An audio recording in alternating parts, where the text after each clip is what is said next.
नमस्कार, मी पंजाब डक. आज आहे 26 ऑगस्ट 2026.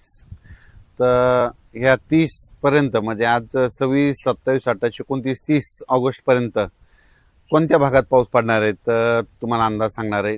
तर राज्यातल्या शेतकऱ्याला सांगू इच्छितो की राज्यामध्ये 26, 27, 28, 29, 30 दरम्यान नागपूर जिल्हा, भंडारा, गोंदिया, चंद्रपूर, यवतमाळ, अकोला जिल्हा, वाशिम जिल्हा, हिंगोली जिल्हा, परभणी, नांदेड, त्याच्यानंतर इकडं बुलढाणा जिल्हा, जालना जिल्हा आणि बीडचा काही भाग आणि इकडं लातूर, धाराशिवपर्यंत ह्या भागामध्ये काय होणार आहे, पाऊस 30 तारखेपर्यंत दररोज वेगवेगळ्या भागात विखुरलेल्या स्वरूपाचा पडणार आहे म्हणून हा अंदाज लक्षात यायचा.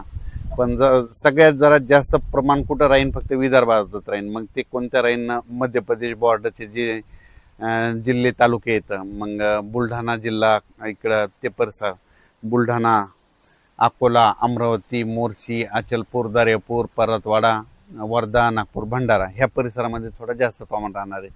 पण त्याच्यानंतर इकडं परभणी जिल्ह्यात विखुरलेल्या स्वरूपाचा अर्ध्या तासाच्या, 10 मिनिटाच्या, 20 मिनिटाच्या ह्या 4 दिवसामध्ये वेगवेगळ्या भागात सरी पडतील. खूप काही मोठा पाऊस पडणार नाही म्हणून हा अंदाज सर्व शेतकऱ्यांनी परभणी जिल्ह्यात लक्षात घ्यायचा.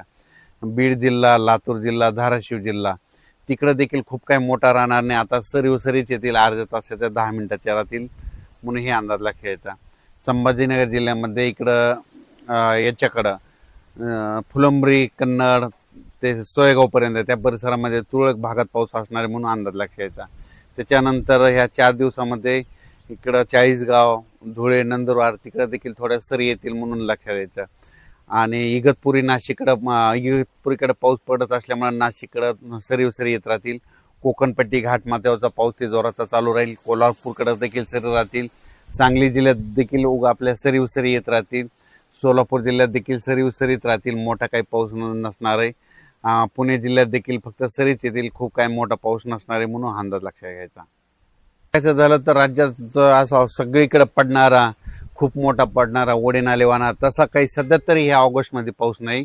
फक्त विदर्भात मध्ये आहे. फक्त ते भंडारा, वर्धा, गोंदिया, चंद्रपूर, गडचिरोली, तिकडे यवतमाळ ह्या पट्ट्यामध्ये तिकडंच पाऊस आहे तसा जोराचा. आपल्या इकडल्या भागामध्ये मात्र पूर्व आपलं मराठवाडा, पश्चिम महाराष्ट्र, उत्तर महाराष्ट्र इकडे काही तसा 3 विभागामध्ये जोराचा पाऊस नाही म्हणून हा अंदाज सर्व शेतकऱ्यांना लक्षात घ्यायचा.